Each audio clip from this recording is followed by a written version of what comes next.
Welcome back to TV Toastmasters. We're glad you're with us tonight. My name is Beth Genley, and I'm your host for this segment, and I'm really excited to introduce you to my friend, Linda Cohen.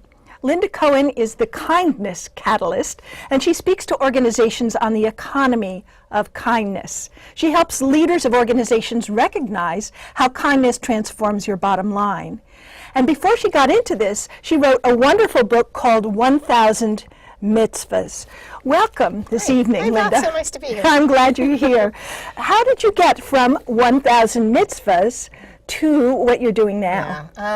So 1,000 Mitzvahs was a project I did in memory of my father. For those of you who don't know, for the audience, it's 1,000 Mitzvahs a mitzvah is a good deed. It's an act of kindness in Judaism, and so it was a project I took on to honor my father after his death. And the project took a couple of years, and ultimately wrote a blog that turned into the book. And so I've been sort of sitting in this place of good deeds and kindness for almost 10 years.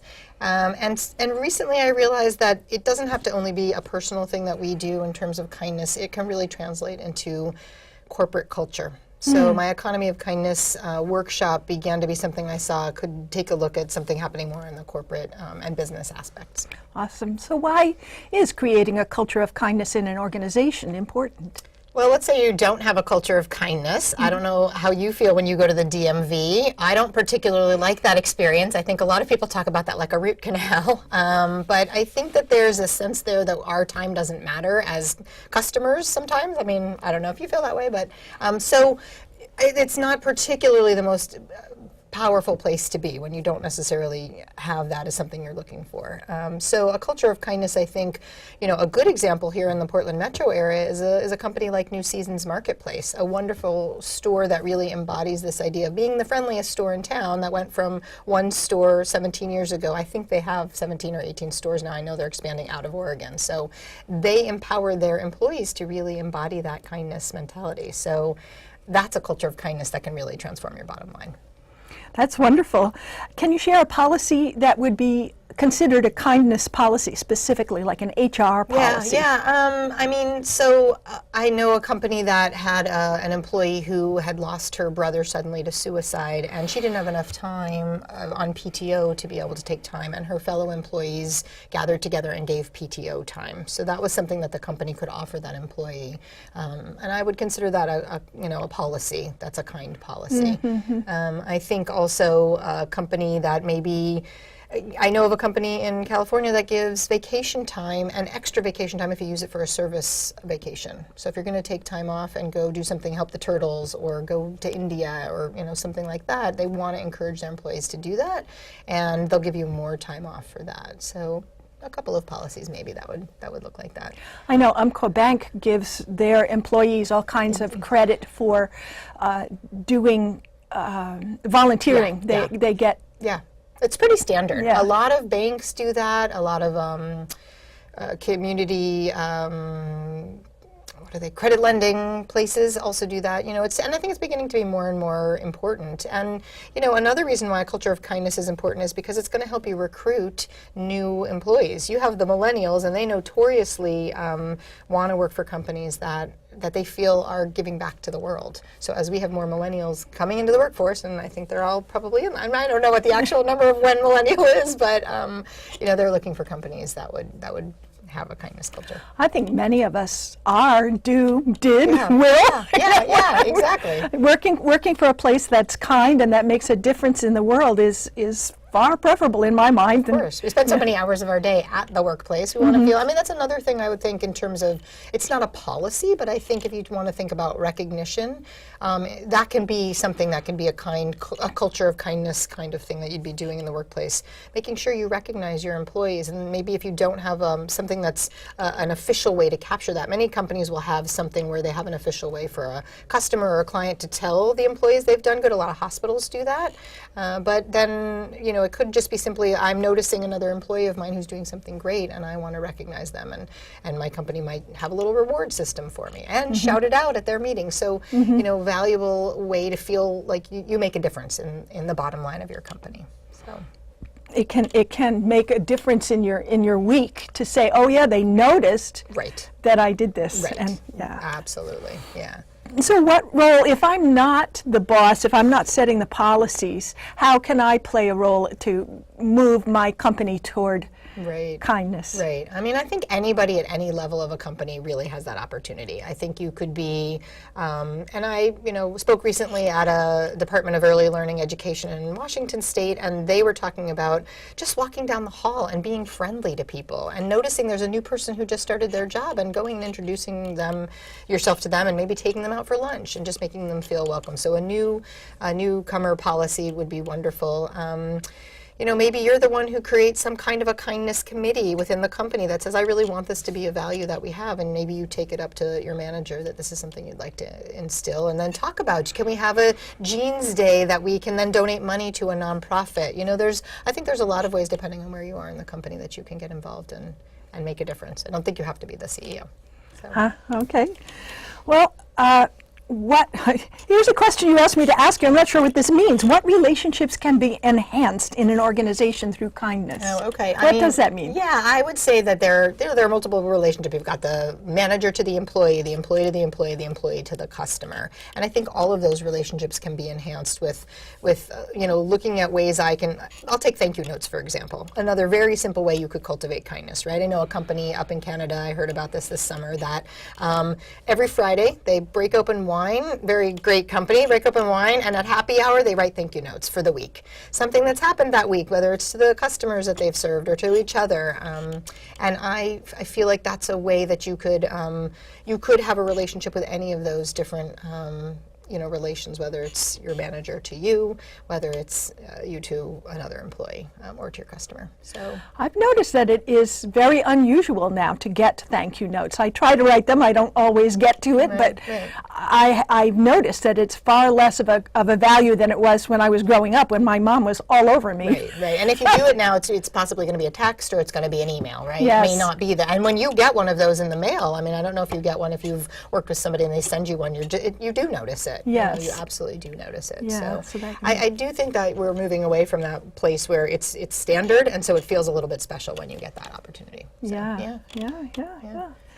So tell us about some of the places that have made a shift because of your discussing. I know that you gave a speech a while back to a group that was specifically focusing on kindness and was struggling a bit. Yeah. Tell us about that. Well, I'm not quite sure which company you're referring to, but I'll tell you about the Department of Early Learning Education in Washington, where I spoke in September.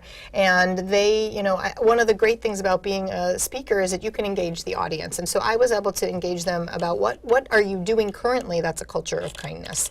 And I was able to have them share, 350 people in an auditorium, what their departments were doing. And if another department wasn't doing that, that was the opportunity to be like, oh, aha. And I saw lots of them writing things down, and I was told by the person who was organizing that a couple days later they were still talking about ways they could cultivate kindness in the company. Oh, that is which wonderful. is huge. Yeah, I mean, if you're talking about anything after you've been up on stage, it's great. So. Yeah, that's wonderful. Yeah. I know of research myself where they've looked at civility and politeness and respect as a way to very specifically foster kindness. And one of the things they've noticed is it can look different in different regions. Yeah, so being able to define what it looks like for you and what it looks like for your area. Right, exactly. And I don't think, I call myself the kindness catalyst, but again, that is a title I'd love to share. I think we need it. I think the world is screaming for it, and I think that each one of us can step in our own way and do a little bit of work in our little part of the world, And I do usually end my speeches with a quote, which I don't have with me, or I would read it to you, about really, picking up that piece of your world and making a difference. So. I totally love the idea that you're starting a movement of kindness catalysts, and we can all go out there and cause that reaction to happen in a positive way by being a kindness catalyst. I've got all, woo! Grocery store, let the person go in front of you if you only have, if they have 2 items and you don't. Let somebody go in front of you in the car. I mean, you could do it every single day super easily with the culture of kindness idea in your head. How wonderful. Yeah. Well, if people want to learn more about you or about your book, where can they look? My website is Linda Cohen Consulting, so lindacohenconsulting.com you'd find me. And actually, I have 18 ways to cultivate kindness as an offer if people are interested. That's a free thing, right? It's everything. Yeah, it's a free thing. So 18 ways to cultivate kindness sounds like an awesome thing Place to start. place to start, absolutely. Well, and also I believe you can still get hold of 1,000 Mitzvahs from the library at the very least. Yes. It has been a delight talking with you today, Linda. I'm really glad you're here. Thank you all for joining us, and I hope you'll come back soon, and I hope you will as well, Linda. Thank you. Beth. Hello, welcome to TV Toastmasters, where the spotlight is on you. We are a unique Toastmasters club. Our members have opportunities to learn on-camera skills like addressing a camera versus a live audience, using a teleprompter, interviewing, and hosting a show. We also learn production skills in the control room, like producing, audio control, running the cameras, working with sets, and sometimes the most challenging task, managing the talent. If this sounds fun and exciting to you, please check out our web address, come visit our website, and consider joining TV Toastmasters.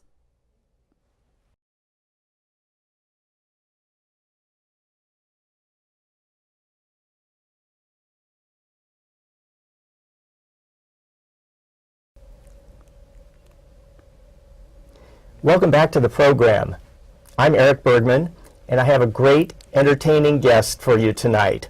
Her name is Elle Martin. She's a certified health and wellness coach, and she's the founder of Soho Wellbeing.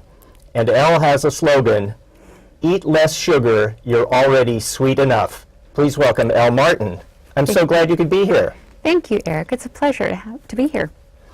Now, Elle, you've been on a mission, a personal mission and a journey to cut out excess processed sugar in your life for better health results. Can you tell us about where you've been and how you got to where you are on a low or no sugar kick? Well, I'm like most people, and I have a love-hate relationship with sugar, and I could honestly say I was fully addicted to sugar a number of years ago. I actually went through a health journey and got very ill due to some really heavy antibiotics, and my naturopath diagnosed me with Candida. And for anybody who doesn't know what Candida is, it is actually an overgrowth of yeast in your GI or your gut. And it made me incredibly unhealthy, and I got very sick. So the naturopath basically put me on a 3-month sugar cleanse.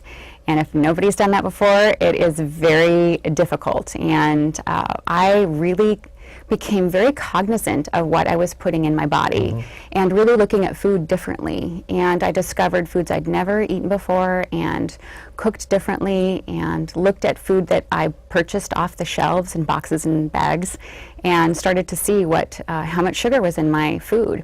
My naturopath told me I could not have anything more than 2 grams per sugar per serving, which started to eliminate most of the foods I ate.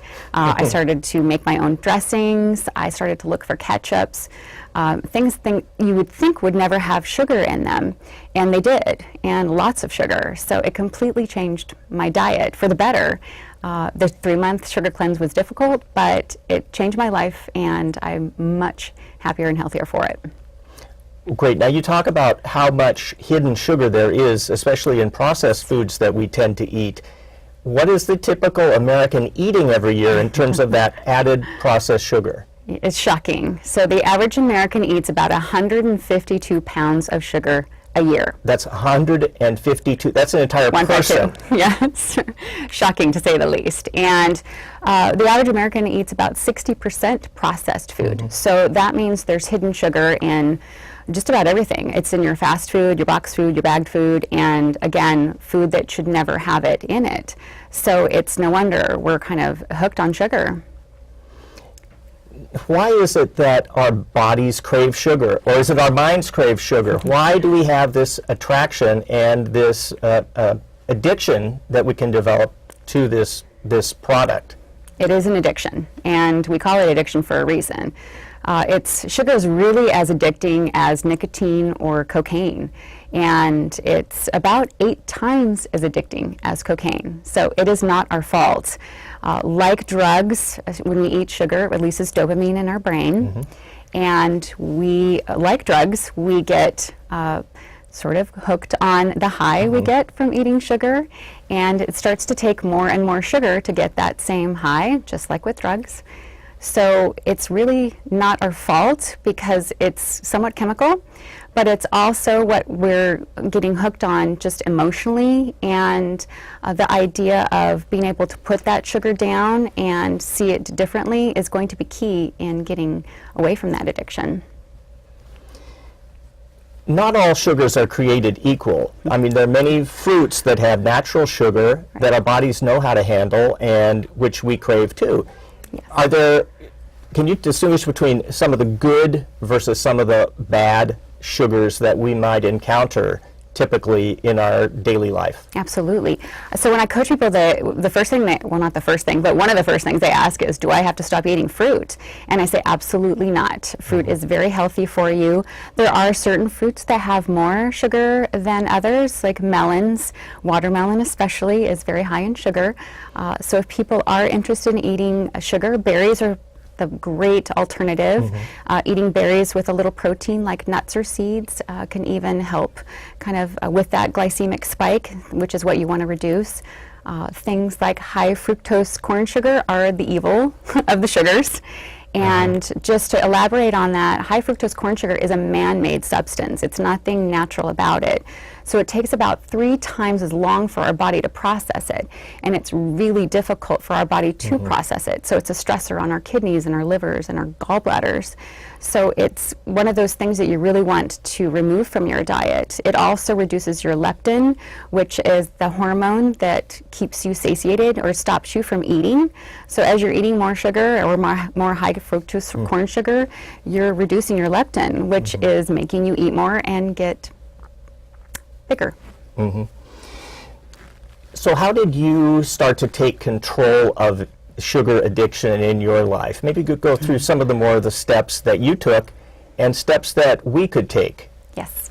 I like to be really honest about this because I actually used to love Mountain Dew. I know that sounds sort of horrible, but I did. As a child, it was my go-to beverage. It reminded me of happiness. And so letting go of my Mountain Dew addiction took a lot of time, but it's one of those things where soda is so important to let go of. And as I started to look at some of the other foods I was eating and drinking, and I really decided, hey, I've got to take control of this. And I know things aren't good for me, and I want to start gatewaying myself into this non-sugar habit. And to get started, I mean, it sounds simple, but replacing sugar or any foods that are unhealthy for us can be simple in the sense that what will give me that same feeling as eating sugar does. And really what you want is to release that dopamine and the serotonin that you get from certain things and certain foods. Things like exercise and getting out into nature and laughing, and those things are free, they're good for you, and they absolutely will replace sugar over the long term. And I know people kind of laugh at me when I say that because they're not getting that instant satisfaction as you would from reaching out and putting something in your mouth like sugar. But it really pays off. And you also want to think about drinking enough water. Staying hydrated will curb your addiction or your attraction to sugar, or eating in general. So staying hydrated is incredibly important for that. And deep breathing. I know that we've talked about 4-7-8, which is this practice of a deep breathing practice where you would breathe in for 4 and hold for 7 and release for 8. And that just adds this really oxygen-rich blood to your brain, which gives you that same feeling and that calming feeling that you might get from exercise or being out in nature and getting a really good emotional high from that. Another thing would be chocolate. I know that seems counterintuitive, but dark chocolate is a wonderful gateway out of sugar. And as long as you're looking at things like 70% cacao or more, and you might want to start out with 50 and get yourself up to 70. And you can also start with adding dark chocolate that has chilies or blueberries or ginger in it to give you that little added kick, and it's delicious. So I can't say enough about that. I think people could get behind the idea of eating chocolate of the Right. right kind. You're not Exactly. talking about highly processed milk chocolate, I presume. Pure dark Well, chocolate, yeah, high quality quality, dark chocolate. Organic would be best. If chocolate's not your thing, maybe go back to the berries. And berries are a great substitute for dessert and sugar and things of that nature, and you get that natural sugar. Yeah. It seems in our culture across the country that we do have a lot of health problems, epidemics of disease. What role is sugar playing in some of these diseases? What are the serious diseases that sugar either causes or makes worse? Yeah, it really is an epidemic, and there are some chronic diseases that are affecting people greatly right now, things like diabetes, cancer, obviously, and sugar has been directly linked to increasing cancer cell growth. So those are some really big ones. That a lot of people come to me with things like wanting to lose weight or wanting to get control of their diabetes, because in my mind, and I believe in most doctors' minds even, that you can reduce get rid of diabetes through your diet, which is really important to think about those things as you're looking into how do I fix some of these chronic illnesses. Inflammation is directly linked to sugar. So reducing that inflammation can reduce things like everything from rheumatoid arthritis to Crohn's disease. There are lots of chronic diseases that are linked to food and sugar specifically. So speaking for yourself, since you've made this big effort to cut sugar out of your diet, can you talk about some of the specific benefits that you've felt and experienced? By the way, I still eat sugar. Yes. I'm just going to be really transparent about that. I treat myself, and I have no shame when I do that. I really enjoy it. I try to pick something as healthy as possible, but sometimes you want to treat, and that's okay. Just think about the amount. So obviously that's key, and how often. Obviously, once it becomes a habit, it's really that layering effect that you're going to get these disease elements. Some of the benefits I have received, I used to get headaches, and I was quite lethargic, so I've noticed once I cut sugar out, I felt really acutely aware, and I had a lot of energy, and I didn't have headaches anymore. I also, with my gut health, as we talked about earlier, the candida gone and has never returned, and I directly associate that with my diet and nutrition and staying away from sugar and keeping a good healthy balance in my gut. Yeah, so those are my benefits. Very, very positive and very compelling. And I would say, certainly we're giving out health advice here, but any diet or any change in nutrition or exercise level, of course we'd want anyone out there watching to run those steps past their medical professional, their doctor, nutritionist, or others to make sure it's the right thing for them based on their exact medical condition. Absolutely.